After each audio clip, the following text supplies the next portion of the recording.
Thank you for tuning in to this week in labor history for the week of Monday, May 4th, 2020. If any one person has helped to improve this nation's civil rights and overall standard of living, it is Mother Jones. She was born Mary Harris in 1837 in County Cork, Ireland. Mary Harris lived through the Irish potato famine, and her sense of class injustice began as just a child. She witnessed starved corpses being wheeled out of town on carts. Thankfully, Mary's family escaped death by moving to Canada. As a young adult, Mary wandered around until she landed in Memphis, Tennessee. There, she met and married George Jones, an iron worker and union supporter. They had 4 children and were very happy. Unfortunately, a yellow fever epidemic hit Memphis. The rich families safely fled the sickness. Once again, horse-drawn wagons stacked with the bodies of the poor passed Mary in the street. Her husband, George, died. Then Mary said, quote, "One by one, my 4 little children sickened and died in my arms. I sat alone through nights of grief. No one came to me. No one could." Mary was widowed and childless by the age of 30. She moved to Chicago to start anew with a sewing shop. Mary scraped by, sewing for wealthy Chicago families. She's quoted as saying, "Often while sewing for the lords and barons who lived in magnificent houses, I would look out the windows and see the poor, shivering wretches, jobless and hungry, walking alongside the frozen lakefront. The contrast of their condition with that of the tropical comfort of the people for whom I sewed was painful to me. My employers seemed neither to notice nor to care." The Great Chicago Fire of 1871 took everything Mary had left to lose: her sewing shop and her residence. She was homeless. Chicago before the fire was already in a desperate and tense state, but after the fire, everything became even worse. Mary Jones started listening to radical speakers. She learned about the role of class in America, and she took to the idea of fighting against the injustice she'd always observed. Jones rapidly became involved in organizing strikers, and her rhetoric and organizational tactics propelled her to positions of leadership in labor movements all over the country. Mary felt that her home was, quote, "wherever there was a fight." From the 1890s through the 1920s, she was on the road, mobilizing communities to fight for living wages, shorter workdays, safer jobs, and collective control over people's own futures. Mary argued that ordinary miners should direct their economic destiny, and that the public should own the coal and the natural resources, not corporations. Workers called her mother for her strong effort against child labor, as well for her quest to save the lives of jailed strikers who weren't offered due process. Jones condemned white supremacists in the movement, and she bridged racial divisions by bringing minority trade unionists into the fight. She was on the forefront against the exploitation of children in the textile and coal mills, and to bring education to those children. She organized miners' wives into teams armed with mops and brooms to guard the mines against scabs. The 1% of Mother Jones's day fought back with hired mercenaries and troops. There were threats on her life. Hotels burned in the cities she visited, in the hopes of intimidating her or reducing the threat she posed. She persisted, acting as chief tormentor to the oil magnate John D. Rockefeller, following him around the country and giving speeches against him whenever she could. Because of her agitation, Mother Jones was barred from several states.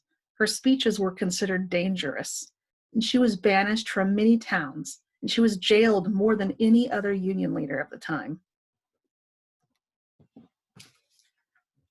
Mother Jones's intellectual core was the idea that labor creates all wealth, and that therefore the wealth of the nation should benefit the people who worked. Mother Jones won over millions of workers, planted seeds of rebellion from which the labor movement grew, and although she lost her own family, she adopted a new one, a huge one, and we are all her descendants.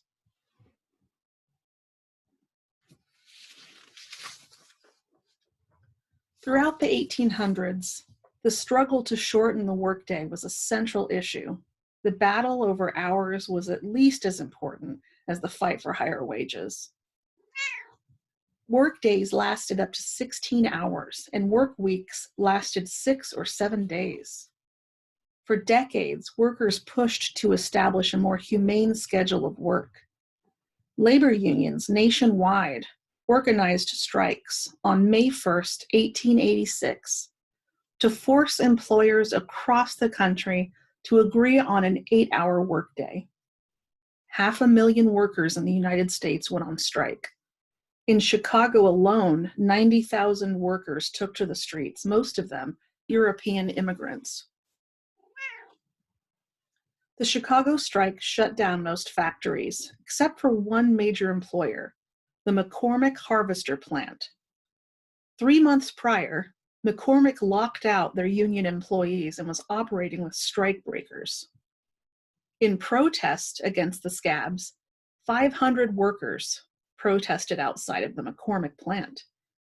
On the third day of the Chicago strike, police opened fire on the workers, killing 4 and injuring over 200.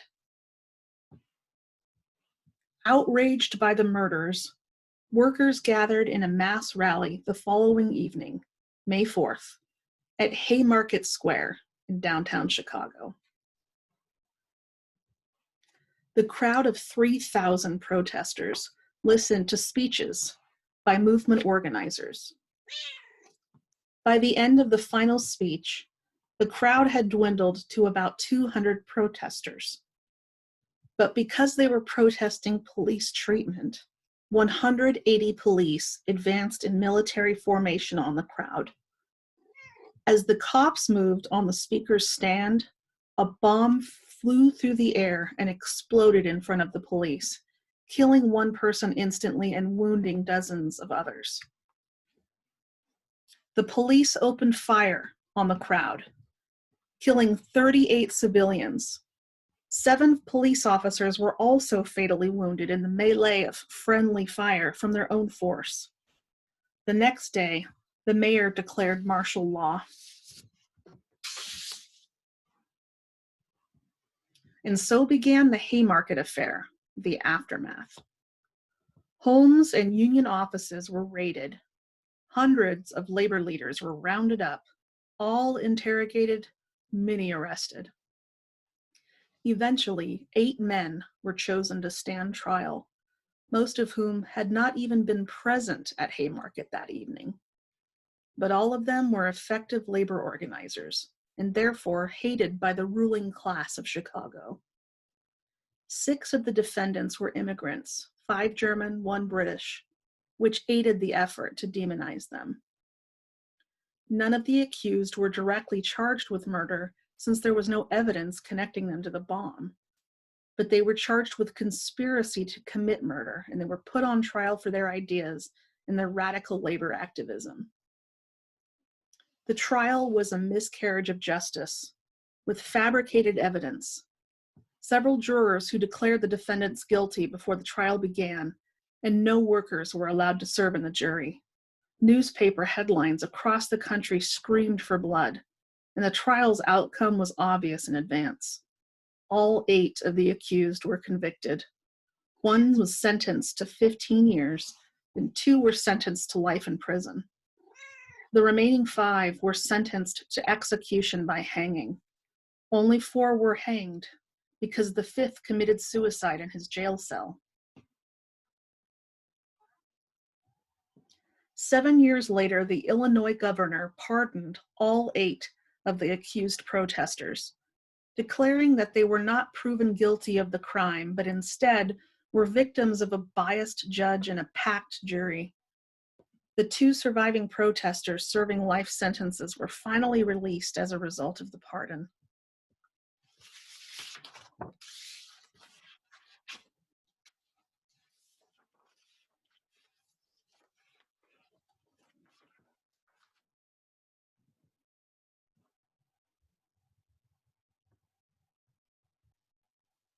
The Haymarket Affair is generally considered significant as the origin of what is often referred to as May Day.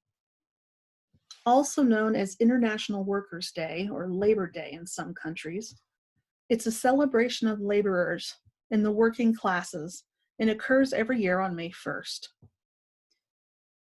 In the struggle to shorten the workday to a tolerable length, and more specifically in events that occurred in the Haymarket area of Chicago in May 1886. Today, May Day is a national holiday in over 80 countries across the world. In these countries, workers typically get the day off, and mass rallies are held to celebrate the struggle of working people for fair wages and an 8-hour workday. The United States, however, decided to create its own Labor Day in September to undercut worker solidarity and to whitewash its violent history of repressing strikes and worker protests. In 1894, after the Pullman strike in Chicago, President Grover Cleveland declared the first Monday in September a national holiday to celebrate Labor Day. He intentionally co-opted May Day out of fear that commemorating the Haymarket riot would spark communism and other radical causes.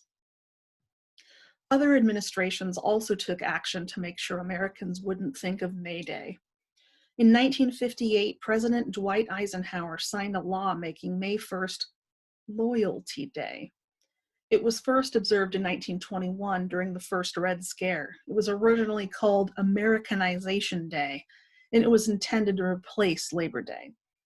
In the 1980s, President Reagan even declared May 1st as Law Day.